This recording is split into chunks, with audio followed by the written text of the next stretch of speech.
Welcome back to another episode of the Stop and Pop. I am your host, Jared Spence.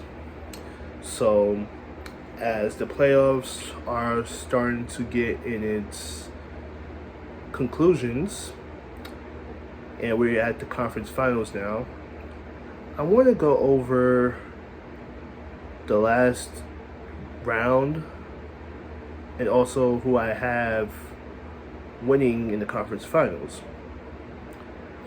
So, with that being said, I want to talk about the Suns and their incredible massacre, breakdown, whatever you want to call it. So, anyway, the Suns choked big time, and honestly, I am a little surprised, but I'm not that much surprised. Only because Chris Paul is starting to be like a choke artist. He always seems to come up short in these decisive series. Game sevens, like he either hurt, doesn't play good, things like that. Like he's underachieving at this point, you know. And then I read something about he lost 5-2-0 leads in the playoffs, which is like, come on, like how does somebody like lose that many 2-0 leads? And as great as Chris Paul is, but he's great, but we gotta start holding him accountable for like these losses, because especially this loss, like, granted, everybody played bad in that game, and Luka just went crazy on them, and I don't understand how that even happens in a game 7 when you're at home. But for Chris Paul to like lose these type of games is like saying something. Like, we have to, like, it's an alarm or something. Like, he played bad, but I don't want to give him an excuse, but it might be because of his age at this point in his career, even though this is always a kind of an occurring thing with him. I don't know. But I think for the Suns, what they need to do at this point, not really rebuild, because they're still really good. They had the most wins in the league this year. But you can't have Chris Paul as your second best player at this point because of his age. And because it's not like he didn't shoot bad from the field. Like, he shot good, but it just seems like I don't want to say check out, but he doesn't take as many shots. And I'm not sure what it is. It's like a mental thing with him. I'm not sure. But I don't think he could be your second best player on a championship team. So, where would that leave the Suns? Ayton? I mean, I would thought Ayton would be the second best player by now on the team, and he would make that step towards, you know, that go-to guy, that number 2 option behind Booker. But it doesn't seem like he wants it. It doesn't seem like he is going out there and asking for the ball to dominate and asking that, yo, run plays for me and throw me the ball, let me go to work. And he's a good player. Like, he gets you, 16 points, 10 rebounds, things like that. But it doesn't seem like doesn't have that killer instinct to be like a 20-10 guy. But he has game. Like, he has a live game. He has a nice touch around the rim. He has a nice shot. He's strong. He's athletic. So I don't know what it is. Like, also, is it a mental thing with him? Who knows? So what I think the Suns should do in the offseason is maybe if they're going to re-sign Ayton, then I guess max him out, whatever they want to do, and try to find first a second or third option, and somebody who's consistent, who's going to play, who's going to be able to create his own shot, and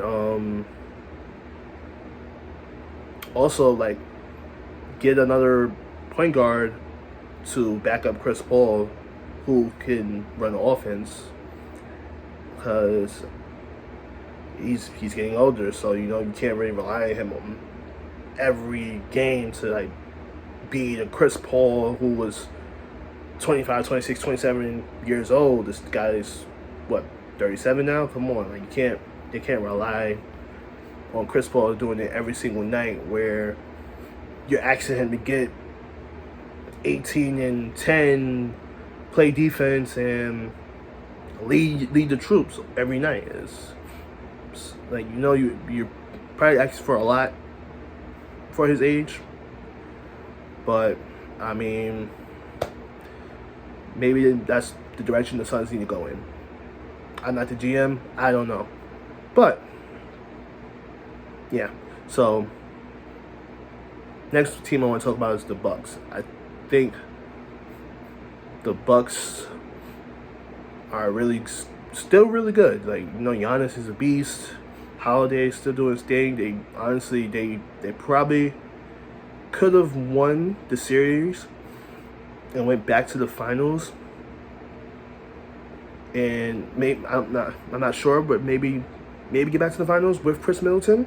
But Chris Middleton was hurt, so I don't want to like linger on the what ifs with them, because they weren't fully healthy the whole season. Brook Lopez missed a big chunk of time.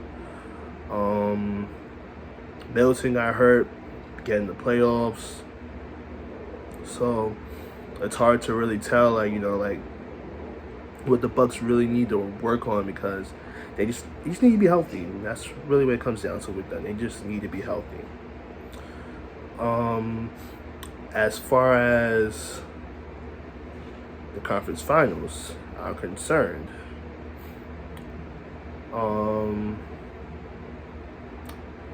I think I said this in the preseason before the season started, that I had Golden State and the Miami Heat going to the NBA Finals. I called it in the offseason. I said that the Kyle Lowry addition was a very big thing for Miami, because they needed that point guard who can control the game, even though Kyle Lowry has been hurt a lot this season and the postseason. But they do have a lot of pieces that have that dog in them, that fight in them, where they go out there and they're hungry, they play hard, and that's the Miami Heat culture. Like, they got Gabe Vincent, Max Strus, Duncan Robinson, Dwayne Dedmon, Tyler Hero, the Sixth Man of the Year. They got Jimmy Butler, their best player. And Jimmy Butler's looking like, honestly, he's looking like the top 3 players in the playoffs right now. And they got Bam. They got pieces. They got players who wants it, who's going after it, who's fighting. So I think they can beat Boston in the conference finals, and they may get this win tonight because Smart and Horford are out. So Boston has their hands full without their 2 best defenders. And Tatum and Brown's going to have to do a lot of the heavy lifting, but I'm not sure they're going to be able to have enough for Miami. And as far as the Warriors, I think they're going to take it, to be honest with you. Like, Steph, Clay, Steph, Clay, Draymond, Jordan Poole. These guys are looking hungry again. They look like they're ready to win another championship. looking like the dynasty of, of old. Wiggins playing decent. Kevon Looney. What they call him, Kevon Olajuwon. He just had 22 rebounds in the closeout game against Memphis. And then, yeah, I think they're gonna take I think they're gonna take it. Again, we still haven't seen Iguodala yet, which is crazy. Like, I think they said he's been hurt, but I think they mostly just resting him until the right moment. And I really think it's going to be a fun conference finals between the Warriors and the Mavericks, especially how Luka's playing right now. Man, I don't know, because Luka is dogging. Luka is going crazy right now. He just put the smackdown on the Suns. So, damn, it's gonna be a crazy series because Dinwiddie, Brunson, they're playing out of their minds right now. I think the Warriors just have that championship DNA. They have that switch that they could go to where they know, all right, it's go time. Let's lock in. Let's put this game away. So I think they're gonna beat them. I think the Warriors are gonna win in 6 or 7 games, and I think the Heat will win in 6 as well. And I think that the Warriors are gonna beat Miami in the NBA Finals in 6 games. And Steph will finally get his Finals MVP that he deserved a long time ago. So I think that's my prediction. I'm sticking by it. I've been sticking by it to it all season. And it's looking good. This playoffs has been beautiful to watch. And game comes on today at 8:30. Miami versus the Boston Celtics. It's going to be a great game. Stay tuned. I may do a post-game review for that game. So stay tuned. Catch you guys later.